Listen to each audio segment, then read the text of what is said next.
Bonjour à tous. Alors, aujourd'hui, je vais aborder encore questions-réponses, mais en ce qui concerne les consultations. Parce qu'on m'a posé certaines questions et je pense que c'est intéressant que je puisse y répondre. Voilà, alors allons-y. Quels sont les problèmes récurrents des animaux pour lesquels on fait appel à toi? Eh bien, les problèmes, ils sont très variés. Ça va du chien qui mord, des chiens qui se battent entre eux, du chat qui fait pipi dans la maison de façon récurrente. Enfin, voilà, les sujets sont énormément variés. Du cheval qui allait très bien alors que dans son sport et qui donc tout d'un coup n'est plus performant ou n'a plus envie. Enfin, où ça, on voit que ça va pas. Ça peut être pour les questions psychologiques comme des problèmes de santé. Voilà, tous les sujets, toutes les problématiques peuvent être abordées en consultation, que ce soit en présentiel ou à distance. Ensuite, peux-tu faire une consultation à distance? Oui, moi ça ne me pose aucun problème, que ce soit à distance ou en face, pour moi c'est pareil. Bon, la différence, c'est que je ne peux pas toucher l'animal, c'est tout. Et que, bon, voilà, et que j'ai la personne au téléphone, le gardien au téléphone. Autrement, pour moi, ça n'a aucune différence. Et ce qui amène à la question suivante. Comment procèdes-tu à distance? Eh bien, tout simplement, moi, j'utilise une photo. Je demande à la personne qui m'a demandé une consultation de m'envoyer, alors ce qui concerne un animal, on va différencier. En ce qui concerne un animal vivant, je demande à la personne de m'envoyer une photo peu de jours avant la consultation, des fois même une photo la veille pour le lendemain, parce que comme ça, je suis bien dans les ressentis du moment, c'est très bien. Et le jour et l'heure dite, j'utilise la photo que j'ai sous mes yeux et la personne au téléphone. Et c'est ainsi que je vais utiliser, voilà, parce que pour moi, je demande une photo où le regard, où je vois les yeux, parce que quand on se parle, on se regarde dans les yeux. Donc pour moi, c'est primordial de parler à l'animal les yeux dans les yeux. Voilà. La suite, tu dis que tu travailles en direct, mais fais-tu un compte-rendu à distance? Non, je ne fais pas compte-rendu à distance. C'est à la personne de noter, si elle a envie de noter, des choses qui peuvent qu'elle veut garder, mais moi je ne le fais pas. Parce que je trouve que, enfin, c'est au niveau de l'énergie, ça, pardon du mot, ça bouffe beaucoup d'énergie. Et moi, je préfère laisser mon esprit libre, celui de l'animal et le mien, enfin voilà, d'être resté en osmose, et puis que tout passe, qu'il en profite pour, j'allais dire, vider son sac. Donc, puis il y a des choses sur papier que moi, je sais pas bien écrire, et je trouve bien plus simple en direct, voilà. C'est mieux comme ça, chacun a sa façon de travailler. Alors, comment échanges-tu avec les animaux à distance sur photo? Eh bien, comme j'ai répondu à la question tout à l'heure, parce que pareil, pour moi c'est pareil, qu'ils soient sur photo ou en présentiel. Voilà. Donc, je leur parle comme s'ils étaient en face de moi. Seulement, c'est la photo, sur la photo, je me concentre un petit peu plus qu'en présentiel, mais bon, c'est la même chose. Est-ce que tous les animaux acceptent la communication animale? Non. Il arrive, pardon, je mets ma feuille. Il arrive que des animaux refusent une consultation, une communication animale. C'est plutôt rare, mais ça peut arriver. Et par contre, il ne faut surtout pas les obliger. C'est comme si vous vous obligez à vider votre sac alors que vous n'avez pas envie. Il y a des choses que vous n'avez pas envie de dire. C'est pas le moment, ou même vous n'avez pas du tout envie de faire partager. Donc, non, vous gardez pour vous. Donc, les animaux sont un petit peu comme ça aussi. Ils n'ont pas envie parce que ce jour-là, c'est pas le bon, parce que plein de raisons qui leur appartiennent. Et ça, il faut absolument leur accorder ça et respecter ce choix-là. Mais ça arrive rarement, il faut le savoir. Enfin, personnellement, moi, ça m'est rarement arrivé. Il arrive aussi que ça ne soit pas le bon moment pour un animal qui soit en fin de vie et non, pardon, pas qu'il soit en fin de vie, qu'il soit parti, qu'il se soit envolé vers la lumière et qu'il soit entre deux, c'est-à-dire qu'il ne s'est pas encore rendu compte qu'il est de l'autre côté, et il lui faut un certain temps pour comprendre et admettre la situation. Donc dans ces cas-là, quand moi si j'arrive pour communiquer avec lui alors qu'il est parti il y a quelques heures, qu'il s'est envolé il y a quelques heures, il peut m'arriver de ne pas pouvoir communiquer justement parce qu'il est entre deux mondes. Voilà. Alors, maintenant, pourquoi la communication animale n'est pas fiable pour un animal égaré de chez lui ou même volé?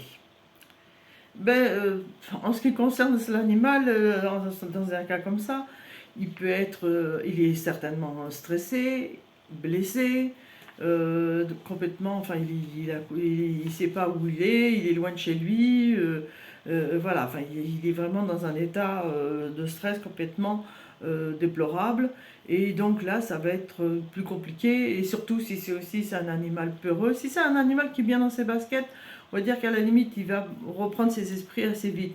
Mais si c'est un animal qui est peureux, ça va être très compliqué de pouvoir communiquer, de pouvoir avoir une partie de son esprit qu'il va pouvoir réserver pour communiquer avec quelqu'un comme moi.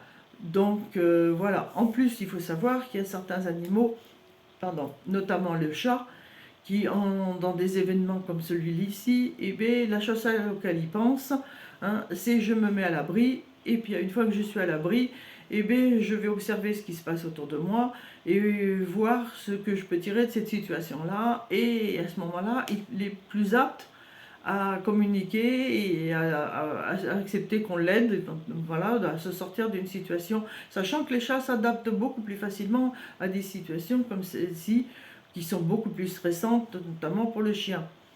Donc, parce qu'un chien n'a pas un chat, c'est un félin.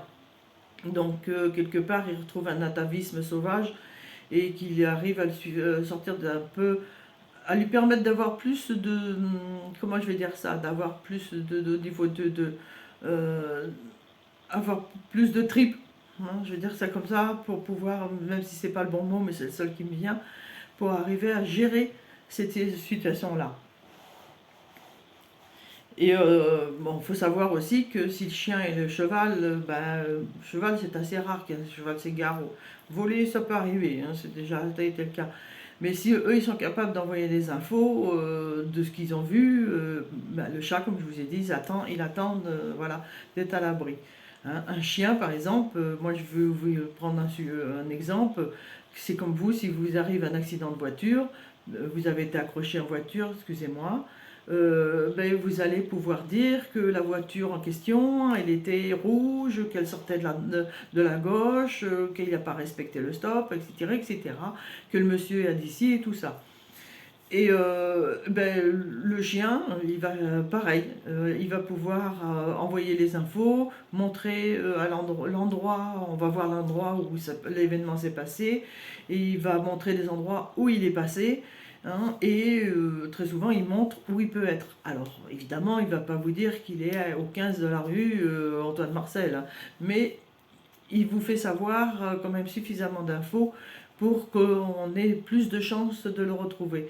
Et on peut aussi faire une chose, c'est quand ils sont comme ça, dans une situation comme ça, moi je demande aux gardiens c'est pas une prière, mais quand ils sont tranquilles, enfin le soir, tranquille n'est pas vraiment le mot, mais quand le soir ils pensent à leur animal, je leur demande de penser encore plus fort à leur animal et on va appeler ça une prière, de demander à l'animal de revenir à la maison, mais sans lui mettre la culpabilité, en lui disant qu'il serait heureux qu'il rentre à la maison, que sa friandise préférée l'attend, que s'il a un copain de vie, que celui-ci l'attend. Enfin, voilà.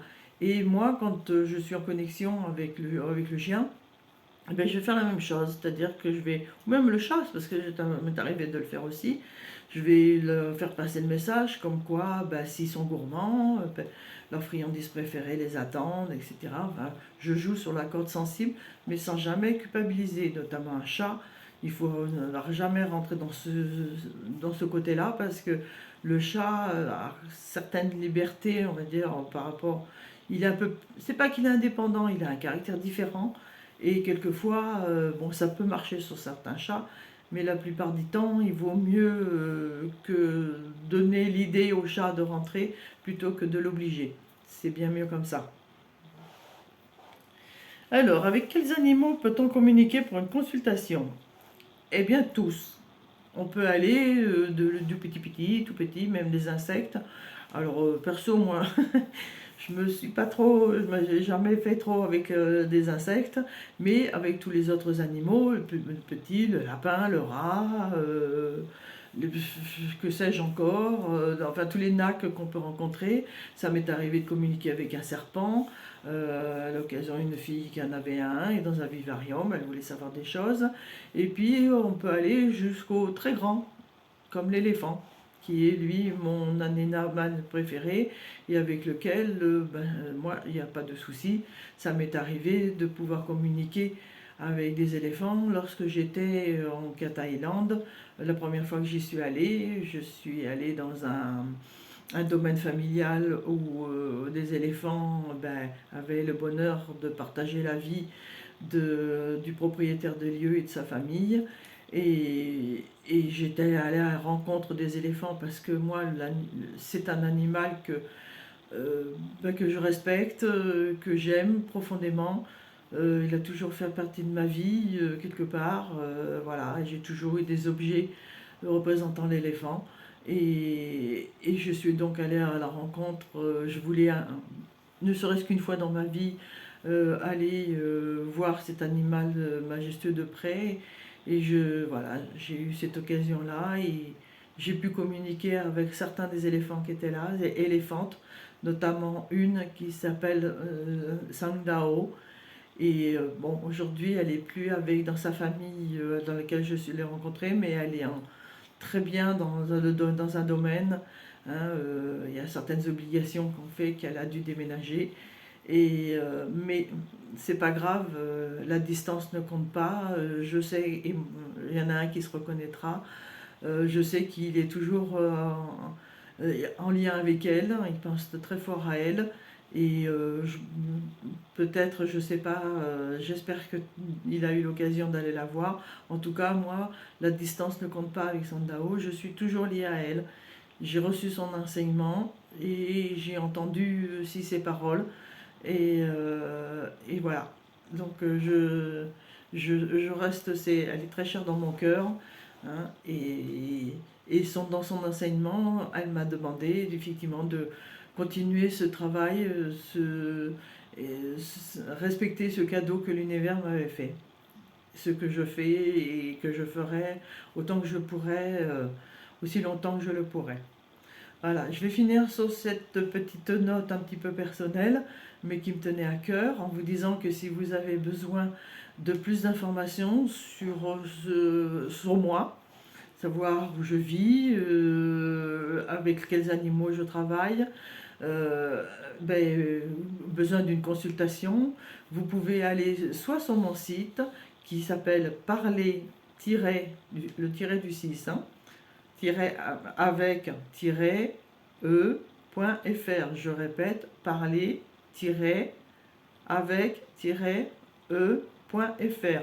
Ou vous pouvez m'envoyer un mail sur parler avec eux, tout attaché et en minuscule, @gmail.com. Je vous dis à très vite. Le prochain sujet, je pense que je vais aborder, ça sera question-réponse sur les stages. À très vite.